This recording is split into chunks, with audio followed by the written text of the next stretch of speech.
wanted to start a team that people would want to run with it and grow it themselves. And I think that we've been able to do that very successfully because the brand itself has maintained a very good reputation in the Houston area, as well as it's not the Cole show or the Watkins show, it's the Bridge Group.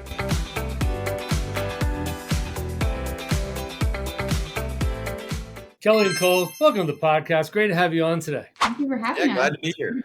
I saw you guys a couple years ago when we were at lunch in Texas a few years ago. Have not been back there. Horrible job by me. I apologize. Oh, no. But I look forward to getting back there sooner than later. I think you guys were having a kid. Was that your first kid at the time? Or yeah? Oh, yeah. Yep.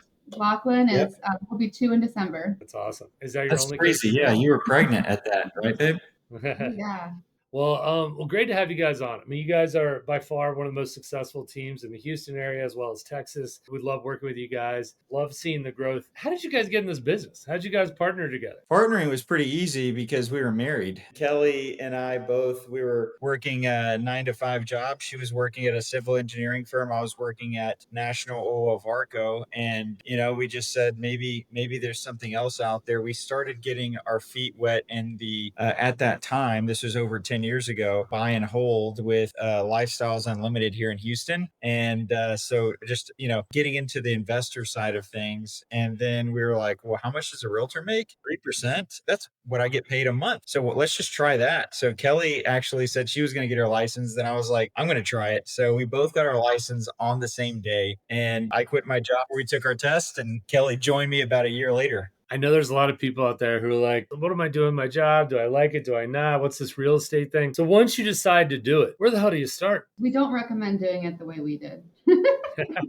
Tell us more. Tell us more. We want to learn. The way that we did it was I quit my job about 2 weeks before I took my real estate exam. I couldn't depend on that paycheck. I just know me, and I would have done that. And so we took that away, and I just had to figure it out. My biggest mistake was looking at the splits of a team and the splits of a boutique brokerage and choosing the splits of a boutique brokerage over the collaboration and the resources of a team, because the brokerage, I went 8 months and did nothing but leases. And I didn't want to be a leasing agent, nothing wrong with it, but I don't want to do leases. I wanted to sell properties. 8 months of just kind of running in circles. And then after that, I joined a local team here in Katy and sold 14 properties in the next 4 months. That complete stark difference. And it was just because I had someone that was a coach, mentor, or a trainer at that time that was my team lead. Were the splits different? Drastically different. But did I make more money? Oh yeah. I made a lot more, just under $100,000 in 4 months, which was completely different territory to me at that time, 10 years ago. So, you can imagine, I was like, all right, I think I'm onto something here. And then Kelly joined that next year. Kelly, tell us about your journey when you got into the field. What did you kind of focus on? So while I was still in my job, I would do open houses on the weekends, and that's kind of how we teamed up, to where I would do get the leads and then send them to Cole, and then he would convert them. So we had kind of a good thing going, but at some point I was doing so much real estate, but it was hard to make the leap. Even though the money was there, it was just that security. I even didn't want to leave unless I had like a little bit of a salary. So the team that we were working with, they're like, hey, we'll give you a salary. Like you can do this for us, marketing, because my degree's in marketing. Like, okay, great. Well, I quit my job, and then I got my first deal under contract that same weekend. And I was like, okay, I don't need the salary. I can do this. And both ways are great ways. In fact, I've done both in my life. So I moved to San Diego with nothing. And so I had no choice. I had to figure it out. And so that was one thing. But then another time I had a sport and social club in San Diego, but I had a nice sales job. And when I was at the sales job, it was cushy and I was getting paid. And I was like, should I go full time back into this company? And, it was hard to, Cole, because it was like, look, I got this nice money here. And eventually I basically just was like, it's never going to grow unless I go and just jump full head in. You got to be all in to really take it that next level, right? If you're gonna do that, which you guys figured out. Did you guys always plan to have a team, or is this something that you decided over time? I think I always wanted a team. I was like, I need to build my skills and mastery in sales so that I can lead a team effectively. That was always my outlook. And tell me about the name. So the Bridge Group, the traditional way of naming teams is your last name, right? So we were looking at that option just because that's what everyone else does, the Watkins group. Well, it turns out that there's another Watkins group in Houston who I've never heard of, but we couldn't use it. And this, we found out that news when we were in New York. We always go, well, we used to always go before COVID to New York every year for the holidays and just kind of plan for the next year and kind of a vision session. And we were sitting in a rooftop bar in Brooklyn, overlooking the Brooklyn Bridge. And Cole we were brainstorming names. Everything was just cheesy. Like, we didn't want another generic name, but Cole said, why not the Bridge Group? And I just said, I don't hate it. And we sent it to Nick, our partner, and he came up with the logo that night, and it was history. Yeah, it was late at night and we were just kind of, brainstorming that kind of stuff. But, I didn't want to name it the Watkins Group. We were on a team at that time and it was their last name. And I was like, that's not my last name. And so there's only a certain point of production and growth that I have here, at a company that's not my name. And so I wanted to start a team where it was not my last name, it was generic. It was something else that people would want to run with it and grow it themselves. And I think that we've been able to do that very successfully because a lot of our top producers have stayed for that reason. The brand itself has maintained a very good reputation in the Houston area, as well as it's not the Cole show or the Watkins show. It's the Bridge Group. Yeah, I mean, how large is your team currently? 55, 56 agents. I mean, that's a huge team. So, tell us about how kind of you get people to find you, how you keep people, and how do you attract them? What is that? Whose job is that? How large is your team just to manage that whole entire process? Our first coach ever, Rod Moser, he said, prospecting is the queen bee of your business. And so if there's a day that goes by and you're not allocating a certain amount of time to your business to prospect buyers and sellers, then you are behind and you're not really doing an income producing activity that day. So whatever you do is just busy work, which is true. It's 100% correct. My coach today, John Cheplack and Via Williams, are saying like recruiting solves all problems. Recruiting is the queen bee of our business. So nothing changed other than the client that we're serving, which is it went from buyers and sellers to agents. That's kind of in the evolution of that was I thought that I could build out a team of maybe 10 to 12 like Navy SEAL agents because Kelly and I were selling about 70, 75 homes a year together. And I was like, we can just get a bunch of agents that are doing 20 plus homes and we'll do it that way. And it took us like 4 or 5 coaches that we ran through for one to just be honest with us and tell us it doesn't work that way. like Yeah. you can't do that. You can, but you have to have 60 agents to have that 10 to 12 Navy SEAL agents. We're very fortunate with our ratios. We have about 13, 14 like killers on our team that'll do about a little more than 20 each this year. So very good numbers there. But at the same time, we had to hire 55, 60 agents to find them. We started off, you asked how we get them. We started off by just referrals, like, hey, I'm on this team, you should join. And that's kind of where it would end because you can't guarantee referrals, even though they will come. So then we started, now we do a lot of educational events for agents, not only in the Houston area, some are local. We do a lot of master classes. We're going to be doing a 2026 business planning meeting for anybody that wants to join. So really we started the team. I don't know if we've said this or not, but we started the team because we want to bring these agents into the same success that we've had because real estate has truly changed our lives and has increased our income and just our as people as a whole. You can only grow into the income that you want by growing into the person that can make that income. So we feel like we've grown as people. We want to help other agents grow as people and in their income and helping people. So the more agents that we can help, that's our mission. Yeah. The one thing that's unique though about our team is that we're not all of our numbers, all of our metrics are not vanity metrics. I don't do the courtesy listing or the Zillow Flex or any of that stuff. Nothing wrong with them. Good friends of ours do all that, but that's just not how we grew up in real estate. So everything we do, all of those agents that we have working with us are learning how to grow their own business. So they're learning how to have a client care program. They're learning how to do open houses and mostly outbound. And then if you do it right long enough, then you start getting the inbound. And so it's pretty cool to see such a big team without the Zillow machine behind it or the vanity metrics, funneling into it. So yeah, I think that, and we'll continue to grow it that way. I mean, it's very rare. In fact, I mean, we work with a lot of big teams that do Zillow, and most of the big teams, they have a significant lead source coming in. So it's impressive that you're able to create those tools and educate them so they're great agent on their own. How do you bring everyone together?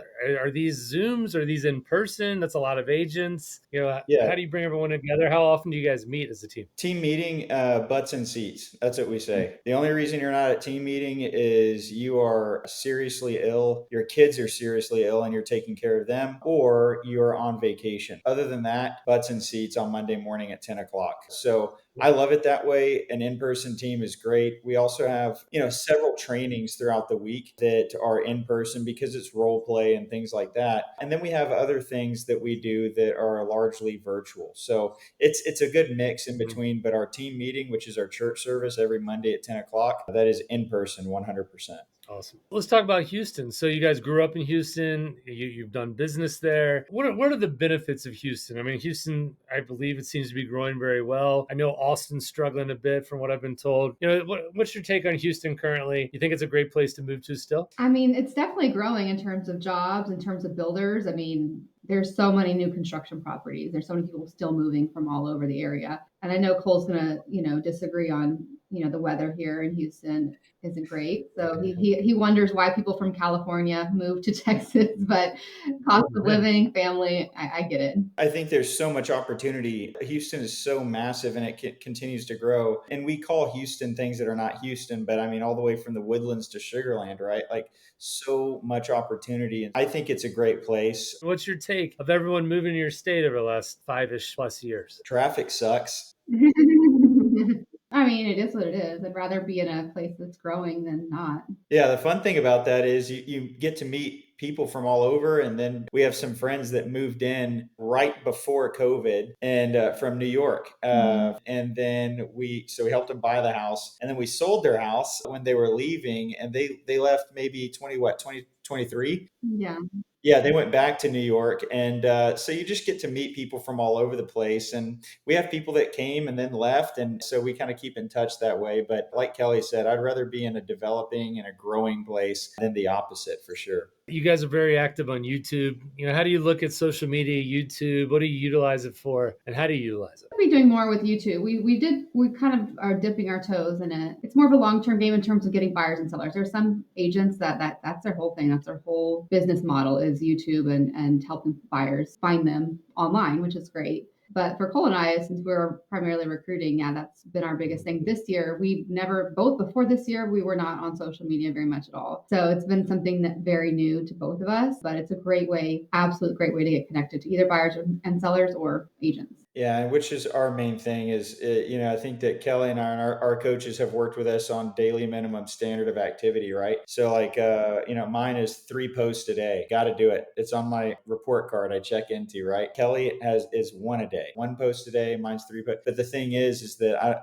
it's a commitment I made to myself and I'm not going to let up on. So by posting that much, I've seen my reach go up significantly. I've seen what used to be cold calls turn into warm calls because people see me a lot more. And then even more attendance at whether it is a webinar or an in-person workshop or just an invite to our team meeting or a coffee. So our coach says it's a 24/7 nurture social media if you use it right. How do you guys break up the work? You have a large team between the two of you. Do you guys have different strengths and weaknesses? Are you similar? Nope. My wife and I are completely opposite. It seems to work that way a lot, but yeah. Yeah, definitely. I've always been on the operations and systems side of things. I mean, our staff has grown tremendously. I think we have 7 staff members, 5 of which are virtual assistants. So, that alone is a lot. But we have some more sales trainers that Cole has been mentoring that help us train the agents, but Cole's primarily training the agents, and we both do recruiting, but Cole's been doing that for a lot longer than me.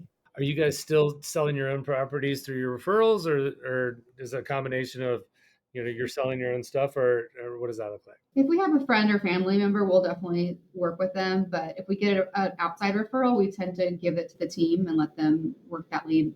So I mean, you're basically Zillow. You've been doing this for quite a while. You've got, if you're doing 70 homes a year, the referrals on that adds up pretty Yeah, nicely. So you're your own Zillow resource, there I'd you say. go. What are you guys seeing in the market? I mean, what do you expect? What do you think about the last few years? Some people have been complaining, other people have been thriving. Yeah, what are your thoughts on the market? What have you seen, and what do you expect next year? I think that this has been our best year by far. I think we're over 54% up year over year right now. So, while everyone else is complaining, it's really just maybe they need to take a step back and look at what they're doing or not doing to get the results they're getting. And I think that ownership and self discovery are really the biggest boosters to us developing as a person, which allows us to develop our business and where we want to go with it. And so I think that, for our team this year, our team is, yes, like we recruited a lot of agents, but also we've never had this many agents close over 20 properties by this time this year. So obviously per agent production is going up. Plus the recruiting agents that were just floundering or wandering around aimlessly at other brokerages are now actually like killing it and meeting their goals. So, the market's going to do what the market's going to do as long as you read it and you pivot in the way that you need to. Like, earlier this year, we just said, hey, look, it goes completely against what I usually say, but, like the leverages and the listings, 100%, I'll always agree with getting more listings, but we really need to focus on buyers because buyers are going to have the upper hand here in a minute and for God knows how long. And in my opinion, we've been I know people are like, it's a balanced market. Not if you're out there selling every day. Your buyers are having the upper hand with the record amount of inventory that Houston is holding. So if you're a buyer, you have a lot of room to negotiate right now, whether it's new construction or resale. So we pivoted. And then we also have a lot of agents that pivoted into working with investors. And so a ton of agents that are working with investors right now. And that's what launched them into 25, 30, 38 homes this year. When I just talking to you and kind of some of the stuff you said, I post 3 times a day. It always happens. That activity, especially in a bad market, can really reap rewards, right? So back in the day when things were good, some people might have just been getting referrals, frothy market. Things are tough. We've seen this on the title side, like our company, we've got great business development people. They continue to do very well because they're out there grinding every single day. And it sucks and it's tough, but there's less people in the market that are grinding too, right? And so that's kind of what you're probably seeing. Less agents out there doing it, and there's definitely less agents that are actually doing continuous activity. Oh, sure. Yeah, 100%. And I mean, I just posted yesterday that our Houston is actually up 5% from this time last year. So I think we sold 500 more homes this year than last year. And so technically it's not a down market. Now, our buyers a little bit harder to come across and stay under contract. We've had more deals fall out this year than ever before. So yes, you have to have more conversations to close the same amount of deals as you did before. But to use the excuse that it's just because it's a down market, that's what it is. We have rapid fire questions. I'm just going to pop between you two on this. Dream celebrity client from Houston you'd like to represent. We can go athletes, celebrities, whatever you need to. JJ Watt. Okay. There you go. Have you ever met him before? No, and he came to mind because that's the only celebrity from Houston that just came to mind. I like it. All right, Kelly. If Houston real estate had a motto, what would it be? I would just say it's family, and you could have a lot more space and yard, for more than you can in other parts of the state or the country. Yeah, I don't think people realize how big Houston actually is. My previous life, I used to do obstacle races around the country, and we would look up the DMAs, and Houston was like top 4 or 5 in the whole country. I had no idea about that before. If you were buying a house and you wanted to celebrate, where's the best place to celebrate in Houston? We love the heights. We love just kind of how it feels, the trees, and that you can just sit there somewhere and maybe have some oysters and a few martinis and just sit there and enjoy each other's conversation without blaring music and kids going crazy. Our favorite restaurant in Houston has always been Pico's, a Mexican restaurant. It's like a fancy Mexican restaurant. They have the best margaritas in the world, in my opinion. You might have just answered my next question. Barbecue or Tex-Mex? Tex-Mex. There you go. It's got to. What's the best Mexican dish out there in your opinion? Verde enchiladas. You can't go wrong with fajitas. I mean, like especially at Pico's, their fajitas are probably the best. So previously you were in the oil space, right, Cole? So what's that world like? I mean, is it similar to the TV show Landman? I mean, are we getting accurate descriptions or what? The oil, like upstream, downstream, like all of these different, land rigs, offshore rigs. It's massive. It's so huge. And I was in one small aspect of it, Yeah. which was land rigs, and only land rigs of a certain size. And so I managed product there. And you know what? The oil market is very much like the real estate market. When it's up, it's up. When it's down, it's Yeah. down. Unless you have different space, you occupy different areas of the oil market. Like you could be kind of belly up, which we watched a lot of our competitors do that. Yeah. NOV would acquire a lot of their competitors during that time. So it was pretty cool to see a company of 60 something thousand people and operate within that company. But, the oil and gas was just rough. The big reason why I'm in real estate is because I walked into my boss's office and I said, "Hey, I sure would love a raise. Y'all have raised my responsibilities from 2 products to 13 products. And I didn't get a raise, financially. I'd like to ask for that." And they said, "The market is so bad, no one is getting a raise." Called BS, and turned in my 2 weeks and left and gave myself a raise, a significant one. That was a smart one. That was a smart one. Yeah. I like it. People that are interested in working with you guys, what's the best way to find you? Social media, probably Facebook, Instagram. Instagram is Bridge Group TX. That's our handle. Mine is Kelly Lives Life, and Cole's is Cole W06 on Instagram. So definitely follow us and reach out. We have a lot of things that we're doing for agents, like I've mentioned, to help them. We have they're interested in open houses. We have an open house masterclass on everything you need to do to convert at open houses. We have it for follow up, and we're doing one for business planning. I think that's the biggest opportunity right now for agents in this time of year is to go ahead and write down their goals and how they're going to get there and how many conversations it's going to take for them to have every single day to close, say, 15 transactions to make that 6 figures that they're wanting. And there's just a great opportunity. So we're happy to pass along our business plan templates to anybody that wants it as well. I have a feeling you probably teach this in your training, but if you're a new agent, there's one thing you could do. So you need to get your first deal. What's that tactic you're going to do?